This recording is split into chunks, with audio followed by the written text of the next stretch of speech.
უკრაინის სპეცსამსახურებისა და შეიარაღებული ძალების ერთობლივი ოპერაციები ოკუპირებულ ტერიტორიებზე. ლუგანსკის ოლქში ერთ თვეში უკვე მეორედ დაბომბეს ალჩევსკის მეტალურგიული კომბინატი. საწარმო მუშაობა შეაჩერა. ლუგანსკის ოლქშივე დაბომბეს საწვავით დატვირთული რუსული სარკინიგზო ეშელონები. ანექსირებულ ყირიმში კი კიროვსკოეს სამხედრო აეროდრომის დაბომბვის შედეგად დაზიანდა და განადგურდა საოკუპაციო არმიის დრონები.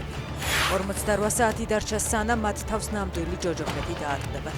დონალდ ტრამპი ირანს 10 დღიან ვადას ახსენებს, რომელიც 6 აპრილს იწურება.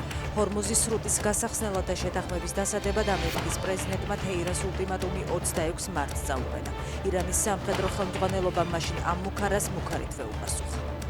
ერთად დამოუკიდებლობისთვის ასეთია შაბათის დღევანდელი მარშის მთავარი ლოზუნგი. უწყვეტი პროტესტის 493 დღეს მოქალაქეები ისევ ფილარმონიასთან შეიკრიბნენ და დროშებით, საყვირებითა და საპროტესტო ბანერებით პარლამენტის მიმართულებით მსვლელობა გამართეს. თბილისში ვაზის უბანში ცეცხლსასროლი იარაღით ერთი პირი დაჭრეს. შემთხვევა დღეს მოხდა. ადგილობრივების ინფორმაციით რამდენიმე გასროლის ხმა გაიგეს. დაწყებულია გამოძიება, არსებული ინფორმაციით სავარაუდო დამნაშავე იდენტიფიცირებულია.